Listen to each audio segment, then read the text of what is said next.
삼성이 알면 나도 안다. 대국민 정보격차 해소 프로젝트 눈치 안 보고 아이킥 시작하겠습니다. 자, 출연자 소개하겠습니다. 요즘 캐스팅 보트로 잘 나가는 줄 알았는데 또 덜커덕거리고 있습니다. 국민의당 최이배 의원 나오셨습니다. 안녕하십니까, 최이배입니다.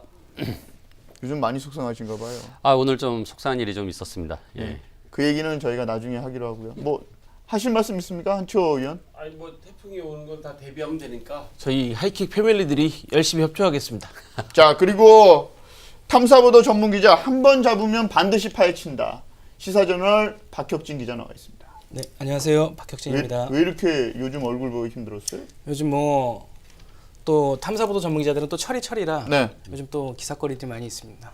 무슨 기사거리예요? 내 보니까 하도 안 나와가지고 시사저널 사봤거든요. 네. 포스코건설 직원들이 정치 후원금을 나눠냈다 이런 단독 보도를 했더라고요. 이게 무슨 얘기입니까? 예, 그 우리나라 정치자금법상 단체나 법인이 그 단체의 법인 명의로 정치자금을 후원을 하거나 아니면 거기서 나오는 돈으로 이렇게 후원을 하면 이게 다 이제 불법인데, 제가 이제 최근에 포스코 건설 직원들이 그 일종의 포스코 건설이 조성한 것으로 의심이 되는 그런 비자금을 통해서 국회의원들 한 10여 명에게 정치자금을 제공했다는 그런 그 자료들을, 그런 정황이 담긴 자료들을 좀 입수를 해서 그래요? 보도를 한 바 있습니다. 네. 저희도 그 아마 CG로 만들었던 것 같던데요. CG를 한번 띄워주실 수 있나요? 네, 지금 CG가 준비되면 보고요. 예, 예. 여기 이름들이 가려져 있네요. 예, 저 위에 것이 이제 직원들이 네. 직원이 이제 위에 누군가한테, 이제 위에 사람으로 추정되는 누군가한테 네. 그 보낸 이메일의 내용이고요. 그 밑에는 이제 가장 왼쪽에 국회의원 뭐 이런 것도 명단, 있고. 그리고 뭐 후원의 계좌번호, 그리고 이제 뭐 얼마, 그리고 뭐 이렇게 낙선 여부, 당선 여부 뭐 이런 것들, 그리고 저 이제 가장 오른쪽 표에 보시면 네. 뭐 이제 해당 지점 뭐 처리 불가, 법적 제한 이런 것들을 보면 상당히 이제 다 이것이 이제 불법인 줄 알고 있었음에도 했다라는 그런 그 정황들이 담겨 있는 포스코 것이죠. 건설에서 지금 저렇게 한 거죠. 근데 뭐 저기 보면 후보도 있는데요.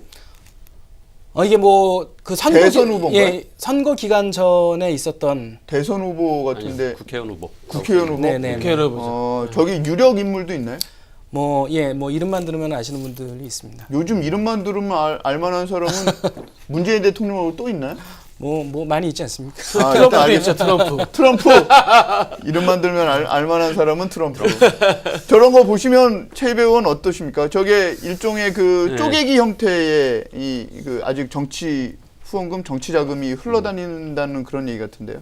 그러니까 이제 특별한 이익 단체가 자신들의 어떤 뭐 그 이익이 되는 법률들을 만들어 달라고 로비를 하기 위해서 하거나 어떤 정책적인 것들에 대해서 뭔가 좀 혜택을 보기 위해서 이제 그 불법적으로 이제 하게 되는 경우는 아까 말씀하신 대로 이제 그 정치자금법상 이제 위반이 되는 거고요. 뭐 그렇지 않은 경우 뭐 이제 노조나 뭐 이런 데서 이제 뭐 자신들의 이익을 좀 대변하는 그런 국회의원들이 있으면은 뭐 이제 뭐 이런 의원들한테 후원을 좀 해주자라고 하면은 뭐 이제 후원을 하는 경우도 있는 것 같습니다. 그래서 뭐 그런 경우는 어차피 이제 자발적으로 그 노조원들이 자신의 돈으로 후원을 하는 것이기 때문에 크게 문제되는 건 아니죠. 노조원들이 한 10만 원 한초 오면 예. 그 연말정산에 10만 원 더 돌려받잖아요. 돌려받죠. 그렇기 때문에 그런 거는 많이들 하고 있어요. 그 세금을 다시 저 돌려받기 지금 때문에. 우리가 문건을 봤던 거는 그 정도 수준은 아닌 것 그러니까 같아요. 저거는 완전 그렇죠, 박혁진 예, 기자? 그렇죠. 저거는 뭐 자발적이라고 보기 어려운 부분들이 사실 문건 곳곳에 너무 많이 있고요. 제가 보여드린 거는 일부고, 저것들이 이미 작년 8월에 서울중앙지검 특수 2부의 진정서로 접수가 된 바가 있습니다. 근데 저희가 이번 그 최순실 박근혜 게이트를 거치면서 저희가 이제 알고 있지만 그 지난 정권하고 이제 개입이 많이 되어 있다는 의혹들을 받고 있는 회사고요. 그리고 또 뭐 포스코 건설. 그렇죠. 네. 그리고 뭐 이제 청와대 최고위층들이 개입되었다는 의혹들이 이미 전 정부. 예, 그렇죠. 근데 특수 2부에 이렇게 진정이 가도 포스코 건설이 지금 인천 송도에 본사가 있지 않나요? 그렇죠. 그러면 인천지검으로 넘어가지 않습니까? 사실 포스코 건설과 관련된 몇 가지 사건들이 인천지검에 그 여러 건이 걸려 있어요. 여러 건이 걸려 있는데 이것들이 뭐 일부 사건들은 사건이 진행이 안 된다고 해서 중앙지검에 넣은 사건이거든요. 이 같은 경우에는요. 예. 그렇군요. 그 인천지검장이셨던 이금노 지금 현 법무부 차관은 이 당시에 수사를 총괄 했었나요? 이 당시 인천지검장이었는데요. 사실 이금노 인천지검장이 지금은 이제 법무부 차관이시잖아요. 근데 이분이 뭐 포스코건설과 이렇게 직접적으로 개입이 됐다 뭐 이렇게 보기는 좀 어려운. 잠깐만 네. 말씀 중에 정말 죄송한데 네. 박혁진 기자 기사 중에 제가 기억이 나는 게 인천 이금노 지금 현 법무부 차관이 전 인천지검장 시절에 포스코건설 임원이랑 골프를 쳐서 또 난리가 한번 난 적이 있었죠. 제가 이제 그때 아주 어렵게 그 사진을 같이 찍어서 이제 보도를 한 바 있는데요. 네. 사실 그 골프장 자체가 포스코 건설에서 이제 지분을 가지고 있고 운영하는 골프장이고 그 이제 포스코 건설 전 임원하고 이제 같이 지금 현재 계열사 대표죠. 쳤다는데 이게 이제 당시에 이제 수사가 한 8건 정도가 이제 진행이 되고 있었는데 뭐 지검장은 이제 저와 통화할 때 뭐 알지 못했다라고 얘기하지만 이금노 전 지검장이 예. 근데 사실 저희가 이제 상식선에서 판단했을 때 네. 수사 중인 사건의 어떤 지검장과 그리고 거기에 이제 피의자로 가 있는 기업의 대표 혹은 임원과 뭐 어떤 모임이든 골프를 쳤다는 건 사실 부적절해 보이는 것이 사실이고 그리고 제가 이제 당시에 그 골프 비용 같은 것도 이제 같이 취재를 해서 보도를 네. 했는데 이게 최근에 뭐 돈봉투 사건 때 이제 김영란법이 결국 문제가 된 거잖아요. 그렇죠. 이것도 국민권익위원회 이제 제가 담당자와 이 이제 골프를 얼마 비용을 자기가 내고 얼마를 이득을 받는데 네. 이것이 과연 김영란법 위반이냐라고 이제 여쭤봤어요. 그랬더니 당연히 위반이다라고 얘기했는데 법무부 차관이 되셨습니다. 그러니까 영전한 거잖아요. 법무부 영전이죠. 차관이면. 예.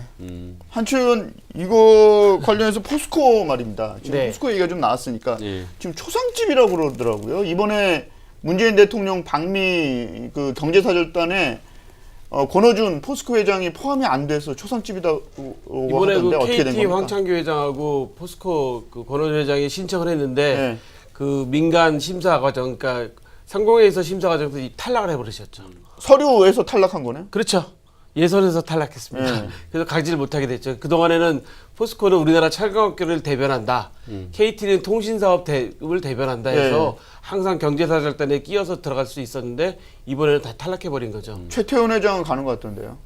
최태원 회장께서 SK텔레콤, 예. 네, SK하이닉스. 사실 예. 포스코가 네. 권오준 박혁진 회장이 이번에 참여를 해야 되는 이유들이 여럿 있어요. 뭐 예를 들어서 관세, 철강 관세 문제라든가 이런 것들이 지금 미국 측과 걸려 있고 그렇죠. 예, 반덤핑으로 지금 예, 굉장히 어려움을 겪었었죠. 이것들을 계기로 미국 측에서 이제 한미 FTA 재협상을 요구하는 하나의 이제 원인 중에 하나인데 권오준 회장이 우리나라 이제 철강업계의 어떤 수장으로서 가야 될 이유가 있지만 빠진 거죠. 그리고 제가 알기로는 미국에 이미 계셨던 걸로 알고 있는데 네. 근데 뭐 참석을 못하게 됐습니다. 결국. 야, KT 황창규 회장, 포스코 회장. 자, 그러면 전화 연결을 한번 할 수 있을까요? 네. 지금 이 정도에서 KT 황창규 회장의 퇴진을 강력히 요구하는 국회의원을 한번 연결해 보겠습니다. 정의당 추혜선 의원 연결되면 말씀 주십시오. 네. 지금 연결하고 있습니다. 의원님. 네네, 안녕하세요. 네. 저기 안녕하십니까. 그 KT 황창규 회장의 퇴진을 강력히 요구를 하셨습니다. 예. 그 이유를 들어볼 수 있을까요? 다름 아니고요. 검찰이 이제 추가 확보한 안종범 전 수석의 수첩에 보면 KT가 최순실의 플레이그라운드에 광고를 몰아준 것이 네. 박근혜 전 대통령의 지시였다. 이렇게 드러났어요. 네. 그래서 뭐 퇴진 주장은 국정농단 부역자로서 어떻게든 책임을 져야 한다는 그런 의미입니다. 그리고 KT가 정권의 입맛에 따라 움직이는 이 상황을 이제 끊어내야 되지 않겠냐.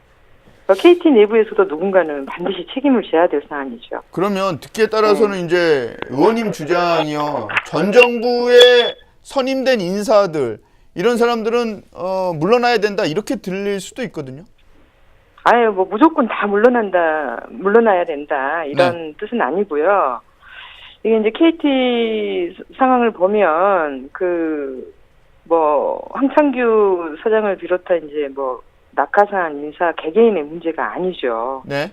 이거 KT는 이제 민영화 이후에도 정권이 바뀔 때마다 KT를 권력의 전리품으로 이제 여기고 낙하산들이 계속 내려왔습니다. 그렇죠. 예, 그래서 이게 이제 제가 기자회견을 하고 나니까 정치권이 민간 기업을 흔든다 이렇게 비판이 나왔어요. 네. 근데 이제 그런 의미가 아니었고요, 저는. 지금까지 KT를 쥐고 흔들었던 것은 역대 정권이었습니다. 그리고 KT라는 기업이 공공성을 가지고 경쟁력을 확보할 수 있도록 하기 위해서는 KT 지배구조에 대한 근본적인 개선 방안을 이제 좀 진지하게 고민을 좀 해봐야 될 때다라는 문제의식에서 이 주장을 하게 된 겁니다. 그렇군요. 네. 그런 말입니다, 의원님. 그 네네. 포스코 권호준 회장하고요. KT 네. 황창규 회장이 이번에 그 문재인 대통령 방미 사절단, 방미 경제 사절단에서 빠진 이 상황. 이 네. 상황은 문재인 정부가 두 사람에 네. 대해서 퇴진하라 이런 시그널을 줬다 이렇게 보시는 겁니까? 어떻습니까? 뭐 당사자들 입장에서는 그렇게 익힐 수도 있겠죠. 황창규 회장 같은 경우에 이 방미 사절단에 꼭 들어가기 위해서 굉장히 노력하고 있다. 사도 뭐 나왔고요. 네. 근데 이제 이걸 뭐 저는 그 정부의 신호가 있기에 앞서서 본인이 스스로 거취를 좀 결정해야 될 때가 온 게 아닌가 그렇게 생각합니다. 야, 이거 재밌는 현상이요. 예. 그 남중수 회장이 이명박 정권이 들어섰을 때 검찰 조사로 물러났었고요. 네. 이석채 회장이 이제 또 물러났었죠. 네. 박근혜 정부가 들어서서.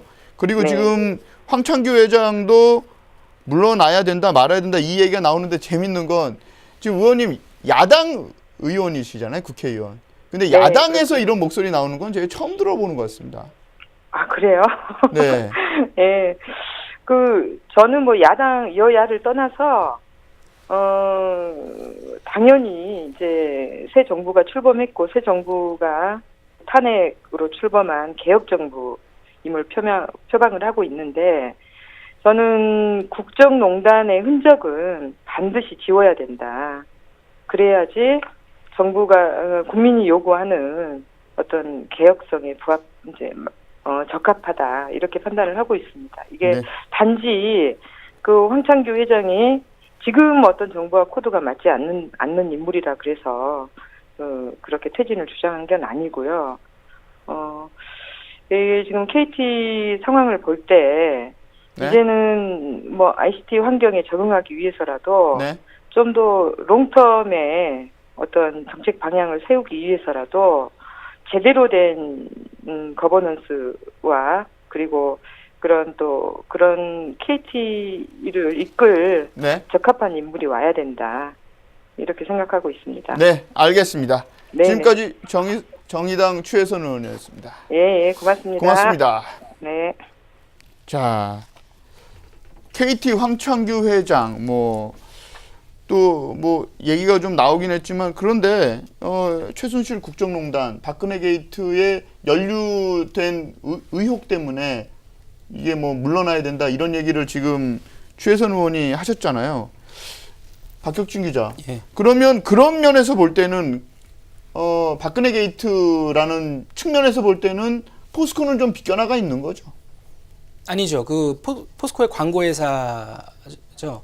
플레이그라운드. 포레카. 포레카 때문에 포스코도 문제가 됐고 그리고 그 권호준 회장이 올 초에 연임할 때 그 직접 본인이 들은 게 아니라 그 김기춘 전 비서실장이 현재 그 팩사라고 포스코하고 사우디아라비아 국부펀드 네네네. 그 대표를 맡고 있는 최명주 씨를 통해서 권호준 그 회장한테 연임이 됐다라고 이제 전달했다라는 그런 얘기들이 좀 나왔죠. 아, 그래요? 예. 국부펀드의 한 35%인가요? 38%를 포스코 건설이 가지고 있습니다. 아. 예.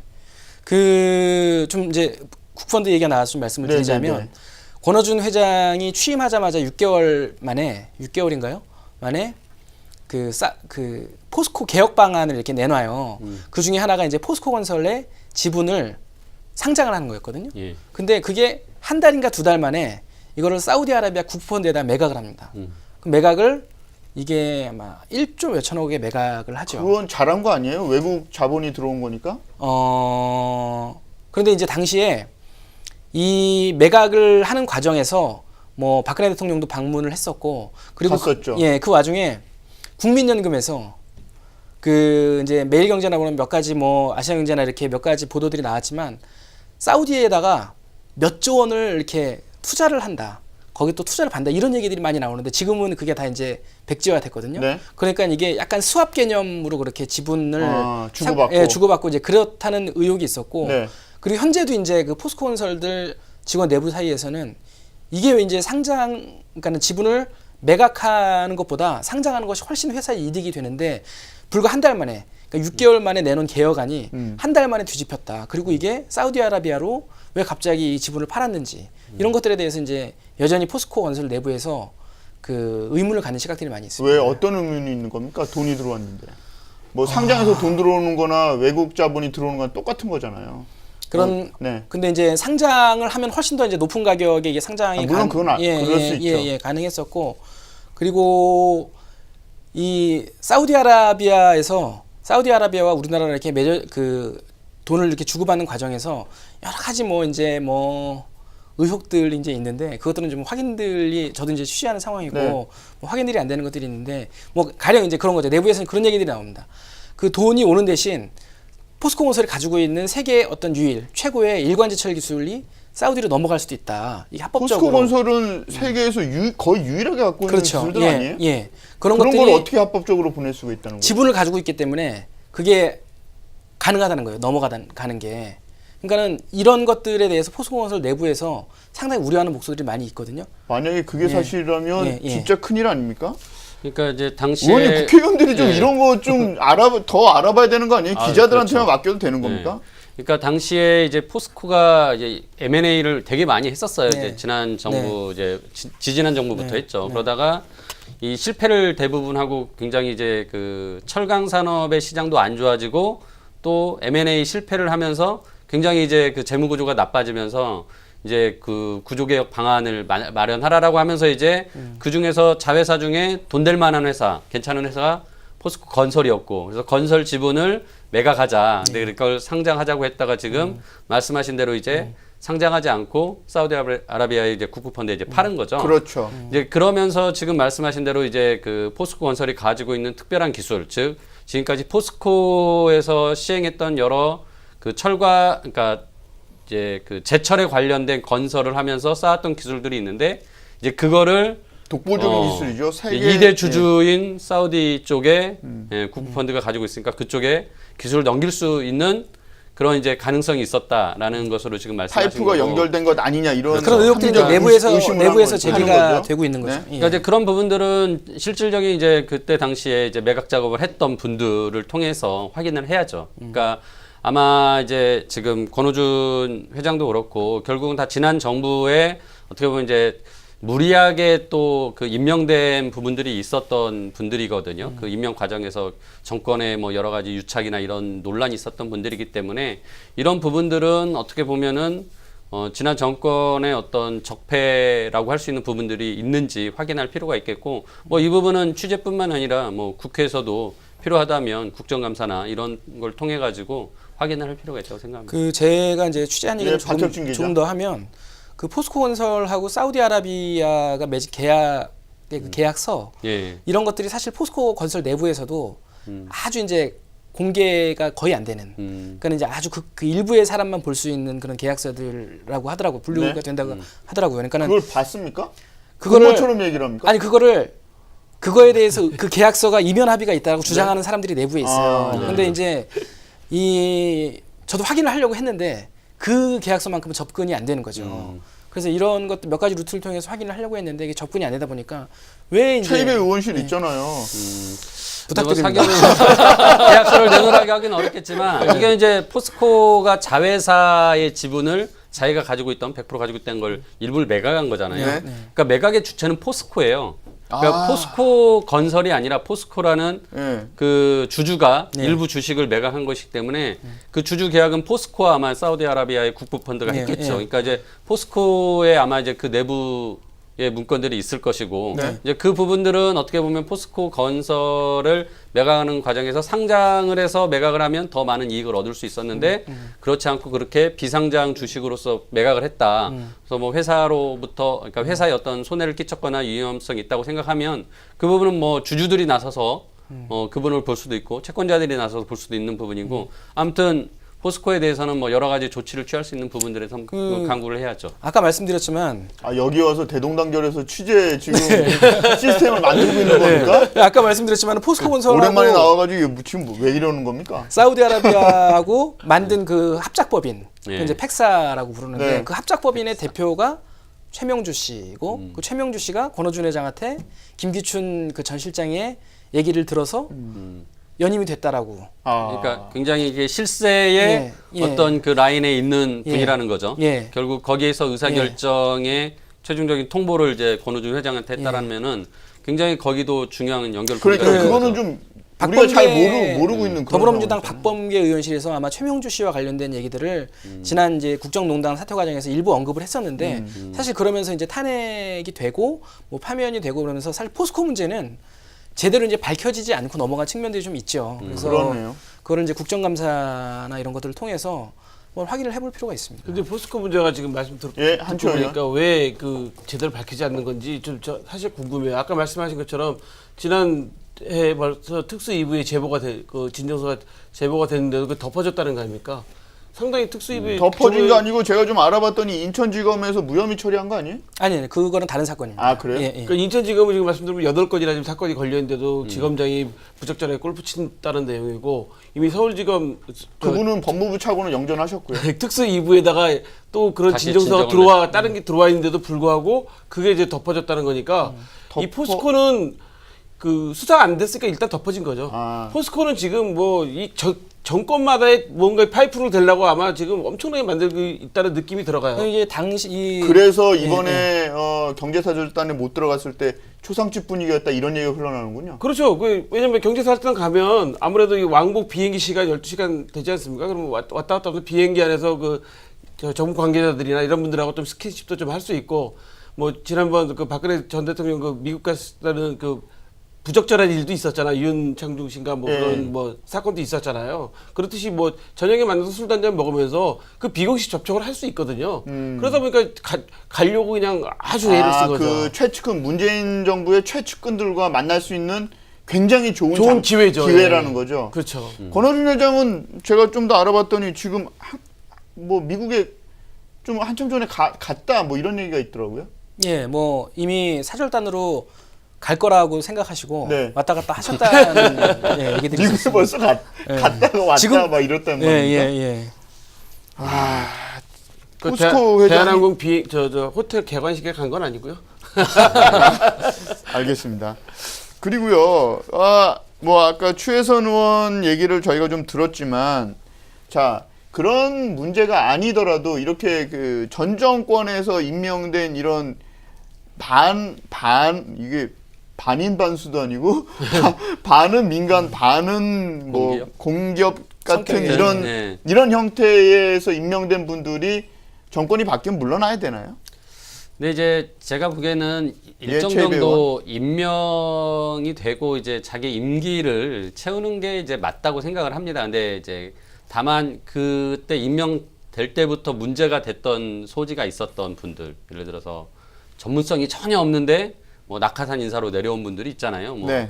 그 조직의 어떤 그 성격에 맞지 않게 뭐 오시는 분들이 있다면 그런 분들, 그러니까 예를 들어서 금융회사인데 뭐 예를 들어서 연설문 뭐 대통령 연설문 쓰던 분이 그 금융회사의 감사로 오거나 뭐 네. 이런 사례들, 이런 경우들은 솔직히 아주 질 나쁜 낙하산이거든요. 그러니까 그런 분들은 제가 보기에는 뭐 임기를 보장해 줘야 되나 싶은 이제 생각이 드는 거고요. 그다음에 아까 전에 말씀대로 이제 또 운영하는 과정에서 뭐 여러 가지 이제 부정부패에 이제 휩싸일 수 있는 그런 소지가 있었다라고 이제 혐의가 있는 분들은 또 이제 문제가 되는 거죠. 특히나 아까 포스코 같은 경우는 그 포레카 광고회사 매각하는 과정에서도 문제가 됐었고, KT 같은 경우는 그 차은택의 플레이그라운드 그 광고회사에 그렇죠. 광고를 몰아줬다는 거하고, 그 마케팅 본부장도 그렇죠. 안 또- 쳤죠. 그리고 나서 이제 또 그 K뱅크라고 인터넷 전문은행 네. 만드는데 이제 KT가 출자하는 과정에서 뭐 또 이제 정부의 영향력이 행사된 게 아니냐 이런 의구심이 있어서 한때 이제 그 논란이 됐었거든요. 그러니까 SK텔레콤이 당시에 SK텔레콤 쪽이 굉장히 유력하다 이런 얘기는 있었어요.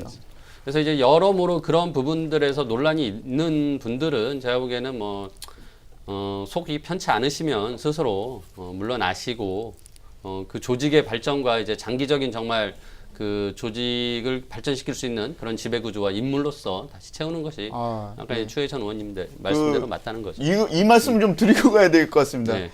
지금 얘기하신 이 내용은 저희 하이킥의 일부 패널의 의견이라는 거 다시 한번 말씀드립니다. 이 말씀을 왜 드리냐면요. 예. 정찬우 거래소 이사장 때문에 저희가 무슨 얘기를 했다가 정찬우 거래소 이사장이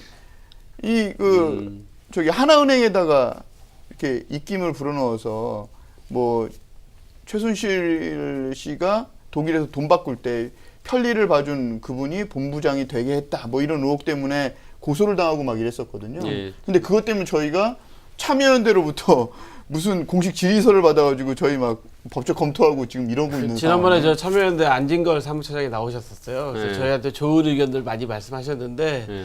안진걸 소장께서 이제 그 전에 이제 거기서 모니터를 하시니까 저희 방송에서 잠깐 얘기를 했거든요. 잠깐 얘기를 하고 이제 그러니까 하나은행 측에서 이런 식으로 한 거죠. 그 문제를 제기한 금융연대에 네. 계시는 분들은 돈을 뜯어내기 위해서 그런 의심이 간다 뭐 이렇게 얘기했죠. 행동을 하는 경우가 굉장히 많다라는 식으로 하나은행에서 저희 그렇게 이제 취재 기자한테 이야기를 해서 저희가 그 취재된 내용을 이야기를 했는데 제가 아니라고 이제 그럴 상황이 아니라고 했는데 이제 참여연대 측에서는 그런 오해를 받게 되니까 이제 저희 이제 패널로 출연을 하셨지만 이제 하이킥 준 패밀리가 되셨지만 에도 불구하고 저희한테 질의서를 보내셨어요. 그래서 지금 저희 질의서에 답변을 해드려야 저희 됩니다. 기자는 녹취록까지 다 만들고 지금 저희는 검토해가지고 공식 질의서를 내고 막 이런 상황이 있었거든요. 그때 당시에 그러니까 참여연대가 고발했다라는 내용을 저희가 얘기했던 거고 그렇죠, 이제 그렇죠. 취재 그렇죠. 기자의 네. 하나은행 측의 얘기를 그렇죠. 얘기했던 건데 그러니까 이제 거래소나 하나은행은 아무 문제가 없는데 그거 괜히 그 시민단체에서 물고 늘어지는 거다 이런 식인 뭐 당연히 뭐 상대방 그렇게 또 항변을 그렇죠. 하죠. 예. 그래서 정찬우 거래소 이사장은 계속 버티는 걸로 저희는 그렇게 알고 있습니다. 이런 문제가 벌어지면 이제 그만둬야 되냐 뭐 이런 생각이 드냐는 아니 거죠. 저는 그래도. 개인적으로 이래요. 지금 우리 최 의원님 의견에 동의하는 예, 게 한초 의원. 그 전문성이 없거나 연관성이 없는 자리에 가 계시니까 소위 말하는 정무직 비슷하게 해서 낙하산 내려가신 분들은 사실 정권 맡기면 알아서 스스로 다 나가셔야 돼요. 그리고 그 전문성이 있고 거기 어떤 관련 분야에 계신 전문가들이라면 당연히 그 임기를 보장해 줘서 경영을 잘하는 게 당연히 맞죠. 근데 그렇지 않고 뭐 갑자기 전직 국회의원 하셨던 분이 무슨 공단 이사장 뭐 이런 거 많이 가시잖아요. 그런 분들은 다 물러나셔야죠. 그게 맞는 것 같습니다. 앞서도 제가 잠깐 말씀을 드렸지만 남중수 전 KT 회장도 그렇고요. 그 다음에 이석채 전 회장도 그렇고요. 두 분 다 정말 검찰이 탈탈 털어가지고 물러나지 않을 수 없게 그런 식으로 린치를 가했거든요.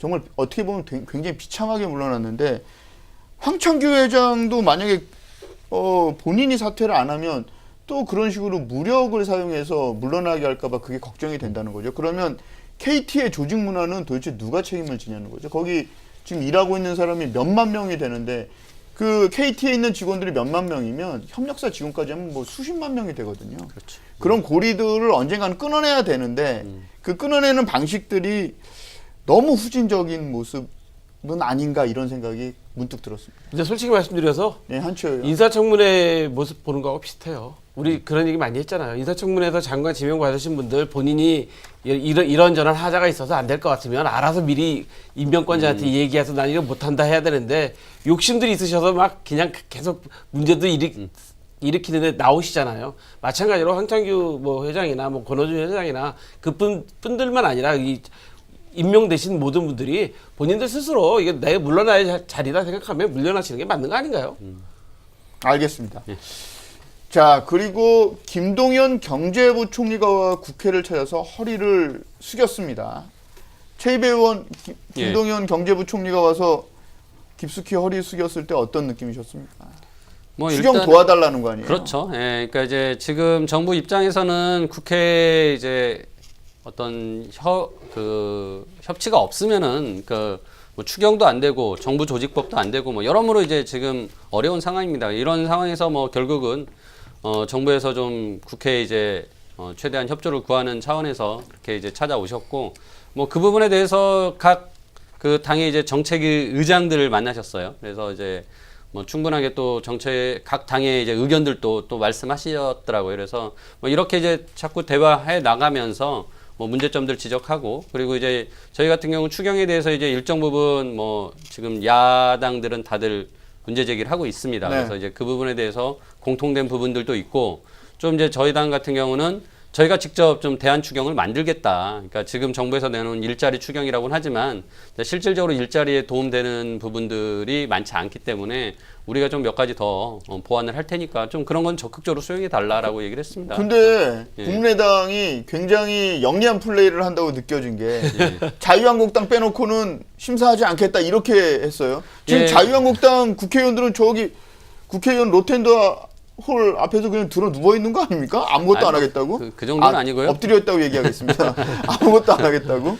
근데 뭐 오늘 다시 저희 자유한국당도 네. 추경에 대해서는 뭐 논의하겠다라고 또 입장을 변경을 했습니다. 그런 걸 봐서는 그러니까 결국은 이제 정부에서 많은 걸 원하지 않습니다. 그러니까 좀 와서 더 적극적인 소통하고 하면은 또 국회라는 게 비단 이 정치인들의 어떤 그 이해로만 움직이지 않아요. 결국 국민들의 큰 목소리들을 반영할 수밖에 없기 때문에요. 제가 보기에는 뭐 결국은 야당이 같이 추경도 논의하게 될 것이고요. 그런 면에서 아무튼 저희 당에서 좀 적극적으로 이번 추경 심사를 하겠다라고 이제 얘기를 해놨기 때문에 뭐 디테일한 내용들까지 좀 많이 보려고 합니다. 그리고 박 기자, 예. 그 인사청문회 취재 계속했었죠. 예. 한 3주 계속했었나요? 예, 예, 오늘 국세청장 청문회가 있었고요. 예. 한승희 청장. 남은 관전 포인트 뭐라고 보세요? 어, 좀 이런 걸 좀 봤으면 좋겠다. 지금 바람 빠진 풍선처럼 그냥 계속 공전하고 있거든요. 예, 그러니까는 국세청장 후보자 같은 경우에는 사실 이 문재인 정부가 이제 복지 정책을 좀 확대하려고 하는 그 와중에 이것을 이제 어떻게 세원을 확보할 것인가의 문제를 그 고민을 이제 다 같이 이제 정부가 이제 고민을 하는데 국세청장도 사실 이제 같이 고민하는 자리 중에 한 사람이잖아요. 그렇죠. 그래서 이제 이런 세수 확보를 과연 할 만한 적절한 능력이 있는 사람인지 여부를 검증하는 게 중요한데 저는 좀 오늘 그 청문회를 좀 보면서 좀 안타까웠던 것은 이제 최순실 씨에 대한 어떤 해외 재산이라든가 뭐 이런 세무조사 이런 것들을 잘 할 수 있을지 여부, 뭐 종교인 과세, 그러니까는 그리고 오늘 뭐 사실 경유세 얘기도 좀 경유 그 보조금 경유세 얘기도- 인상. 경유세 인상은 또 기재부가 태도를 확 바꿔버렸어요. 바꿨죠. 예. 그러니까는 사실은 청장 후보에 대해서 검증해야 될 가장 중요한 것들을 하지 않은 채 좀 너무 정치적인 이슈들 그런 것들만 좀 하는 게 아니었나 좀 그런 생각이 하나만 좀 들었어요. 물어봅시다. 예, 그러면 예. 종교인 가서 해야 돼요? 말아야 돼요? 당연히 해야죠. 종교인 그럼 과세. 별로 효과도 없기 때문에 예. 그거 할 필요 없다는 식으로 지금 흘러가고 있어요. 종교인 과세는 사실 모든 국민이 납세의 의무가 있는 거고 그리고 제가 이제 지난번 1회 출연에서도 말씀을 드렸지만 종교인 게 과세가 정확한 표현이 아니고 소득세 신고가 정확한 표현이거든요. 그래서 과세를 하는 종교인들은 사실 많지 않아요.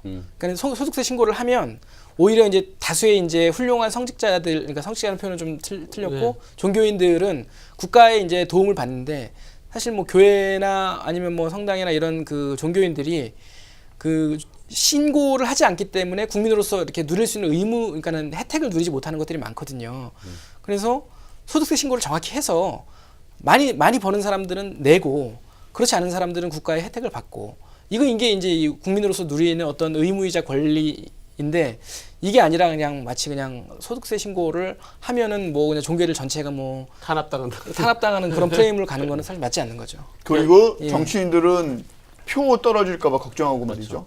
근데 이제 예, 국세청장에 최대원. 대해서 이제 오늘 인사청문회에서 그런 좀 그 현안들에 대해서 주로 많이 다뤘잖아요. 그러니까 뭐 말씀하신 뭐 증세나 막 이런 큰 틀에서 근데 솔직히 국세청은 할 수 있는 게 그 결정 권한이 없습니다. 예, 세법에 예. 대해서. 그러니까 예, 이제 진짜 집행기관으로서 세금을 이제 그 신고를 받고 또 뭐 안 내는 데는 징수를 하고 뭐 이런 이제 일을 하기 때문에 어떻게 보면 큰 틀에서 뭐 진짜 법인세를 올려야 될지 내려야 뭐 할지 소득세를 올려야 될지 뭐 할지 이런 것들에 대해서는 조금 판단을 안 하고 솔직히 제가 이제 국세청하고 접해봐도 그런 부분에 대해서는 다 이제 그 결정 권한은 어차피 기재부에 있으니까 기재부에 이제 떠넘기는 거죠. 그래서 아무래도 좀 오늘은 이제 그러다 보니까 좀 현안 위주로 디테일한 뭐 그런 이제 사안들 위주로 많이 이제 질문이 나왔던 그러니까 것 같아요. 저는 지난번에 네, 왜 박혁진 기자.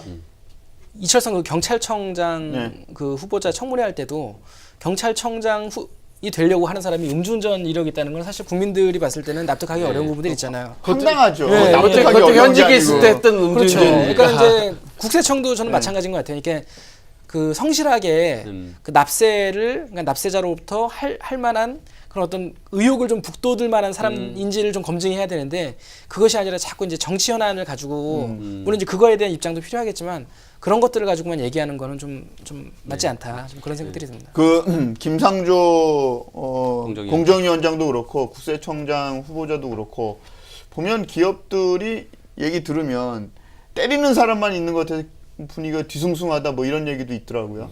기업들이 지금 뒤숭숭할 수밖에 한초예요. 없죠. 왜냐하면 공정거래위원회에서 지금 세게 지금 조사를 하고 있습니다. 이제 프랜차이즈 회사들 뭐 기타 뭐 이제 부영 같은 회사들도 이미 고발을 하고 있고요. 그런 상태고 거기다 이번에 그 경제사절단도 대폭 줄이면서 상당히 많은 저기가 있었고 또 얼마 전에 그 문재인 대통령께서는 그 일자리 많이 만드는 기업인들은 뭐 업어주겠다 이런 표현까지 쓰시면서 일자리 네. 좀 만들어라고 하신 상태고 거기다 이제 면접도 이제 브라인드 면접까지 해라라고 권유한다고 이제 말씀까지 하셨기 때문에 네. 기업들이 지금 이제 요구받는 사항이 너무나 많은 거죠. 사실은 본인들은 우리가 좀 자유롭게 하고 싶은데 왜 이것도 간섭하고 저것도 간섭하고 이것도 내라 저것도 내라 그렇게 이제 해서 불안하긴 한데 그건 다 기업인들이 사실 자초한 거예요. 기업인들이 그렇게 하지 않았으면 이렇게 매를 맞을 일이 없는 거죠. 저는 그렇게 생각합니다. 그 어디 오늘 그 대기업의 인사 설명회 그거를 취재하고 오셨다면서요. 그 얘기도 좀 얘기해 주시죠. 제가 이제 점심시간에 전화를 받았는데 네. 지금 뭐 제도 네, 얘기를 그 하셨으니까 LG 그룹이 아마 인사제도를 대폭적으로 이제 단계적으로 바꾸고 있다고 해요. 어떻게 해요? 그래서 이제 자세한 내용을 제가 자료를 받아봐야 되는데 아직 자료까지는 안 왔는데 그냥 전해 들으는 얘기만 말씀드리면 근간은 이겁니다. 기본은 줄이고 성과는 늘린다. 성과연봉제네요. 성과연봉제라고까지 표현은 안 하는데 네. 핵심은 기본은 줄이고 성과는 늘린다. 그리고 LG전자 같은 경우도 이미 뭐 직급 파괴를 하겠다. 뭐 이런 것들을 선언했어요. 그래서 지금 대기업들 자체도 이 뭔가 인사제도로 계속 변화를 주고 있어요. 근데 사실 성과연봉제는 저는 개인적으로 성과연봉제를 찬성하는 사람 중에 하나입니다. 예를 들어서 우리 방송도 뭐 방송이 잘 되면 우리 이영진 앵커 월급도 많이 드려야 되는 거고 뭐 이런 성과연봉제라는 개념을 저는 찬성하는 입장인데 이제 많이 노조나 이런 데서 반대하시잖아요. 근데 그걸 잘 가미해서 만드는 게 맞다고 생각하는데 대기업들이 서서히 좀 변하고 있어요. 인사제도를 다 바꾸고 있기 때문에 뭐 직급파괴 같은 것들, 그다음에 유연근무제 뭐 이런 것들을 하고 급여도 지금 말씀드린 것처럼 약간 성과제가 많이 늘어나고 이런 현상으로 변하고 있기 때문에 저는 그게 좋은 현상이라고 생각합니다. 그 와중에 미스터 피자 회장이 갑자기 기자 간담회를 열어서 사퇴를 했습니다. 회장직을. 예. 그 의미가 있을까요? 근데 세계요? 이제 그 미스터 피자가 굉장히 오래됐어요. 그 논란이 된 게 특히나 이제 그 가맹 본부 회사와 그다음에 이제 그 점주들 간의 그 갈등이 굉장히 오랫동안 있었고 이제 그런 부분 때문에 뭐 국회에서도 여러 차례 이제 미스터 피자 그 회장을 이제 뭐 증인으로 정윤 회장이 출석시키려고 하고 뭐 이런 이제 경우가 있었죠. 그런 분이군요. 예.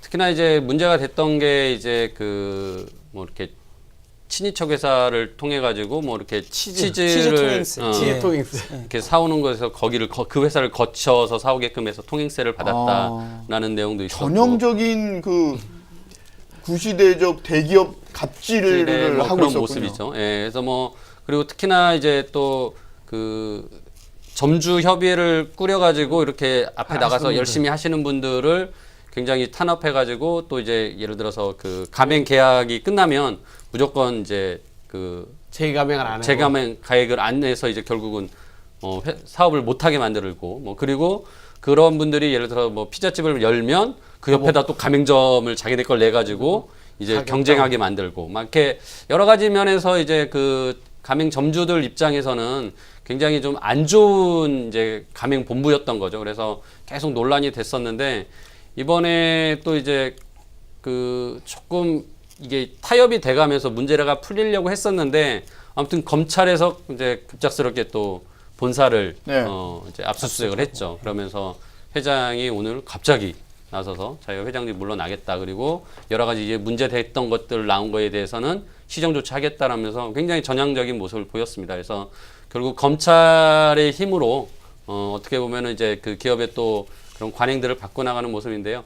그러니까 뭐 진작에 좀 자발적으로 했으면 좋았을 것 같았는데 이제 그렇게 안 되다 보니까 결국 이제 공권력으로 그렇게 지금 또 기업의 그런 이제 갑질을 뭐 고쳐 나가는 모습인 것 같습니다. 검찰이 압수수색했다. 국민이 감동받는 수사를 해야 된다라고 윤석열 서울지검장이 이야기했는데 포스코 문제는 못 본 척하고 이런 미스터 피자는 전격적으로 압수수색하고 뭐 이런가 보죠? 조금 다른 문제인 것 같아요. 그러니까는 아, 그래요? 예, 예. 제가 너무 갖다 붙인 겁니까? 피자는 매일 아, 사 먹잖아요. 아, 그렇군요. 사실 대기업 수사는 같은 편 들어주려고 그랬더니 안 되겠네.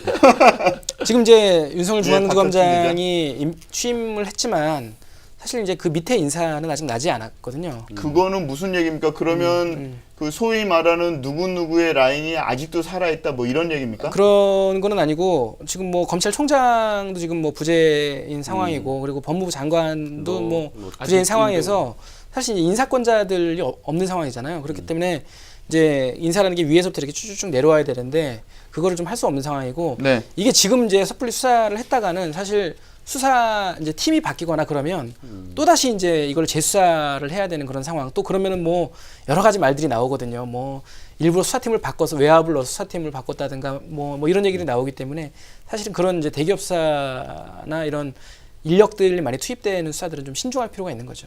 갑자기 검찰 편을 들어주시네. 박 그러니까. 기자께서. 아, 이거 아니 왔다 갔다 이게 해가지고 이거. 현실이니까요. 네. 아니 그럼 이런 거 네, 네. 사실 이렇게 해가지고 그 프랜차이즈 본사의 갑질로 점주들이 피해 보는 거 이거 법적으로 뭐 어떻게 보상해주고 그럴 수가 그러니까요. 없나요? 이제 지난번에 그 최배우 호식이 도마리 치킨 거기서도 이제 회장님의 순천. 이제 뭐 그런 그래서. 이제 부적절한 행동 때문에 이제 그게 결국 가맹점들의 이제 그 소비자들이 이제 그 브랜드에 대해서 그렇죠. 이제 거부감을 갖게 되고 결국 피해는- 가맹점주들이 피해를 보게 되는 거거든요. 네.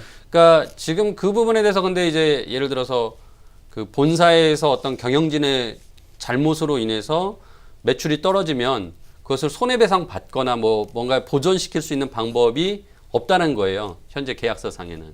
그래서 이제 이 부분에 대해서 좀 법적인 제도적인 보완이 필요하다. 그래서 최근에 그런 부분이 있을 때는 손해배상을 받을 수 있는 법적 근거를 만들어 놓자라고 해서 법안도 최근에 하나 발의가 됐습니다. 아. 그래서 이제 국민의당 김관영 의원님이 이제 대표 발의를 하셨는데요. 뭐 그런 내용들이 아무튼 어떻게 보면 이제 공백이 있었던 거죠. 그래서 진짜 이렇게 어렵습니다. 미스터 피자의 잘못된 행동 때문에 미스터 피자를 혼내주자라고 미스터 피자를 안 먹으면 가맹점주들이. 가맹점주들이 이제 어려우신 거죠. 아, 그러니까요. 참 이게 이 프랜차이즈 사업이라는 게 너무 많은 리스크를 지고 사업을 하게 되는 거예요. 그래서 이게 출발은 이제 자기가 사업에 대한 이제 어떤 뭐 노하우나 기술들이 없는 분들이 처음에 좀 쉽게 진출하기 위해서 자영업을 시작하기 위해서 하시긴 하지만 이게 진짜 생각보다 정말 리스크가 큰 사업들이다라는 걸 좀 알고 굉장히 잘 검토하고 신중하게 진짜 사업을 시작하셔야 된다라고 말씀드립니다. 그러니까 예. 먼저 말씀. 예. 그 미스터 그렇습니다. 피자 그 회장 같은 경우에는 이미 사실 사과할 시기를 놓쳤다. 그렇죠.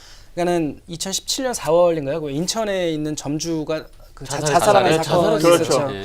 그러니까는 그때 이제 했던 이유가 뭐냐면 하도 이제 횡포가 심하니까 그 주변에 있는 피자 어떤 연합. 연합을 좀 만들어서 본사의 횡포에 좀 대응을 하려고 그러고 그러니까 현재 법안이 미비되어 있는 상황에서는 이렇게 단체 행동을 좀 해서 그러니까 소송 같은 경우는 같이 하지 않으면 혼자 하기가 너무 어렵잖아요. 예. 근데 이제 그것마저도 못하게 하니까는 결국 이제 갑질에 대해서 이제 분노하다가 이제 목숨을 이제 안타깝게도 끊으셨는데 네. 이미 사실 그때 석고대죄를 했어야 되는데 그렇죠. 예. 그렇지 않고 이제 와서 검찰에서 압수수색을 하니까 이제 와서 하는 거는 너무 이제 좀 진정성이 의심이 된다. 그러니까 이 미스터 피자는 지금 제가 그렇지 않아도 관심 있게 좀 이렇게 조사를 네, 좀 해봤는데 한초요. 문제가 뭐냐면 지금 말씀하신 것처럼 그 가맹점주가 낸 옆에다가 또 자기네 가맹점을 내가지고 가격을 막 다운시켜서 가격 경쟁을 하고 자기는 그 장사를 못하게 한 거예요. 그러니까 그분이 자살하실 수밖에 없죠. 그 사람을 죽음으로까지 몰아간 겁니다. 거기다 지난번에 그 경비원 폭행 경비원 사건도 폭행. 있었잖아요. 이미 그때도 뭐 이미 사과한다고 했습니다. 그렇지 않습니까? 경찰서 그 로비에서 사과도 했고 그런 부분도 있는데 가맹점에다가 광고비 90% 부담시켜서 공정위로부터 많이 지적도 받았어요. 거기다 또 의원님들이 또 국회에서 부르는데도 안 나와요. 그리고 검찰에서 압수수색하는데 나옵니다. 근데 지금 회장이 사퇴해봤자 부회장의 아들이에요. 아. 그리고 등기임원은 4분이에요. 그 2분하고 저 부자간 2분하고 다른 외부 사람 2분이에요. 근데 거기 분들 보면 사회이사가 체육공단 기조실장 하던 분도 계시고 감사는 또 감사원 수석 감사 하신 분이 그 회사에 감사합니다. 거수기. 감사합니다. 나머지는 예, 거수기. 그러니까 이게 로비도 하고 뭐 여러 가지 이런 부분들이 지금 이루어지고 있는 부분들이 많은 거예요. 저 걱정스러운 게 뭐냐면 이분들 일가나 그 계열들이 갖고 있는 지분이 48.9%가 넘습니다. 48.9% 실제적으로 그러면 마음대로 할 수도 물러나도 있겠네. 계속 지배를 할 수 있는 거예요. 그건 별 의미가 아무것도 없어요. 사실 회장 사퇴해봤자. 또 중요한 게 뭐냐면 사실은 투자자들이 이번에 손해 많이 봅니다. 예. 이 미스터 피자나 MP그룹 그래가지고 지금 코스닥 상장회사지 않습니까? 예. 오늘 주가가 아까 1,460원이었어요. 근데 1년 전 주가는 한 2,500원대 됐습니다. 와. 그 1년 사이 주가가 1,000원이 넘게 빠진 거죠. 그럼 이 투자자들은 어디 가서 보상을 받을 거라는 거죠. 또 3년 전 주가가 거의 한 4,000원, 뭐 3,000원 이 정도 상당히 높은 수준이었어요. 근데 계속 그 회장의 그 폭행 사건 뭐 이런 거 나오면서 계속 점주들이 장사가 안 되니까 계속 다운이 된 거예요. 기업 이미지가 오너 때문에 훼손되는 그런 형태네요. 전형적인 오너 리스크죠. 예, 이게. 오너 리스크의 예. 전형인데 이게 피해보는 사람들이 너무 많은 거죠. 왜냐하면 가맹점주도 피해보죠. 거기다 투자자들도 피해보시죠. 그러니까 이런 분들이 한두 분이 아니잖아요. 그분들도 가족까지 생각해보세요. 어마어마하게 큰 거죠. 그러니까 회사 종업원들도 사실 피해예요. 일자리 없어지는 거 아니겠습니까? 일자리 없어지죠. 네, 그러니까 이번에는 제가 보기엔 이런 분들은 기업 경영을 계속 해야 될까? 이분 뭐 요즘 오늘 뉴스에도 보면 18년 뭐 노력해서 뭐 18년 만에 이뤘는데 뭐 하루아침에 무너졌다 이런 말씀들 하시는데 사실은 기업 가정이 전혀 없는 것 같아요. 지난번 SK 최태원 회장 같은 분은 빨리 물러나야 된다 이거하고 일맥하는 내용. 저는 마찬가지 그렇게 생각합니다. 최태원 회장도 사실은 냉정하게 얘기하면 그분 경영하시면 안 돼요. 사실 금호도 마찬가지입니다. 금호도 이미 그 박상구 회장도 대우건설 인수했다가 잘못돼서 저기 했죠. 대한통운. 그다음에 대한통운도 그러셨죠. 네. 이번에 또 금호 타이어 갖고 옥신각신하고 있잖아요. 그렇죠. 그러니까 사실 본인들이 능력이 안 되고 잘못됐다고 하면 빨리 전문 경영인한테 맡겨서 본인들은 그냥 이사회 의장으로서만 역할을 하시든가 해야지. 그렇지 않고 본인들이 다 하시려고 하니까 문제가 생기는 거죠. 그게 제일 큰 문제입니다. 그러니까 이제 본인이 사업을 예, 일궜으니까 본인이 다 이루어놓은 것으로 생각하는데 이게 그렇지 않거든요. 기업이라는 게 물론 최고 경영자의 중요한 의사결정이 있긴 하지만 그거는 혼자 만든 게 아니에요. 뭐 말씀하신 것처럼 종업원도 있고 뭐 그 아래 이제 협력사도 있고 또 투자하신 분들도 있고 다 같이 만든 건데 이제 본인 아니면 안 된다라는 이제 아주 그 낡은 사고 방식을 가지고서 내가 여기서 물러나면 이 회사 망한다라고 생각하시는 거예요. 근데 거꾸로 그런 분들이 빨리 나가주셔야 회사가 더 잘 될 수도 있는 겁니다. 그러니까 뭐 최태원 회장 얘기도 잠깐 하셨지만은, 그러니까 계속 그런 어떤 불법적인 경영을 통해 가지고 뭐 여러 차례 감옥도 갔다 오고 막 그러는 분들이 기업 가치를 올릴 수 있다라고 생각하지 않거든요. 그러니까 이제 그런 것들에 대해서 말씀하신 대로 전문 경영인들 또 더 잘하는 사람들한테 경쟁해서 그 경쟁에서 이긴 분들이 또 올라오게 만들어줘야 되는데 이제 그런 것들을 계속 위에서 틀어막고 있는 문제점이 있는 거고,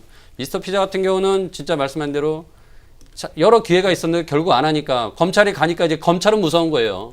그러니까 소비자는 안 무섭고 가맹 점주도 안 무섭고 국회도 안 무섭고 아무도 안 무서워요. 안 무서운 근데 거죠. 이제 형사 책임을 물어야 한다니까 물러난 거예요. 그러니까 그 형사 책임까지 가야만이 이렇게 물러나는 아주 후진적인 그런 사고 방식들이 문제인 거죠. 그래서 어떻게 보면은 뭐 이런 것들을 바꾸기 위해서는 지금 뭐 공정이나 또 검찰이 진짜 잘못된 기업 경영을 하면서 불법을 저지르는 데가 있다면 엄벌을 처함으로써 결국 일법백계 해야 이게 이제 구조가 바뀌는 거죠. 그래서 뭐 그런 부분에서 이제 공정이나 뭐 이런 데서 좀 역할이 제대로 되기를 이제 기대하는 거죠. 신격호 회장 같은 경우에도 결국에는 타이에 의해서 물러난 경우잖아요. 그렇죠. 예. 아들이 60세가 넘었는데도 후계 구도를 정해주지 않아서 신동빈 회장이나 신동들 회장이나 부회장이나 그 60세, 61세 막 이렇게 되는데도 자리를 안 물려줬던 그런 경우 아닙니까? 근데 이제 자리를 물려주는 그런 경우도 사실 재벌들은 예, 한쵸. 2세, 3세들이 경영 능력이 검증이 돼야 되지 않습니까? 그러니까 자기가 능력으로 할 수 있다는 건 검증이 되지 않는 2세, 3세들이 물러나니까 이런 갑질 행위들이 또 계속 나오는 거예요. 그 갑질 행위들은 그동안 많이 있었잖아요. 뭐 현대 비엔지스트리가 거기 사장도 뭐 기사를 뭐 3년간 61번 바꿨다고. 3년간 61명의 기사가 바뀌었답니다. 막 기사도 욕도 하고 막 뭐 여러 가지 그런 문제가 있어서. 그러니까 기사가 무슨 죄입니까? 그 운전하는 분들이. 그 사실은 기사분들이 본인들의 생명을 책임지고 있는 사람인데 잘해드려야 되잖아요. 그러니까요. 근데 오히려 갑질하는 거죠. 이게 기업가 정신이 없어서 그런 겁니다. 저는 한마디로 기업가 정신이라고 좀 표현하고 싶어요. 알겠습니다. 벌써 오늘도 50분이 후다닥 지났습니다. 박택진 기자 포스코 얘기 듣다가요. 알겠습니다. 눈치 안 보고 하이킥. 삼성이 알면 나도 한다. 대국민 정보격차 해소 프로젝트. 오늘 저희가 준비한 내용은 여기까지입니다. 진행의 이영진이었습니다. 감사합니다.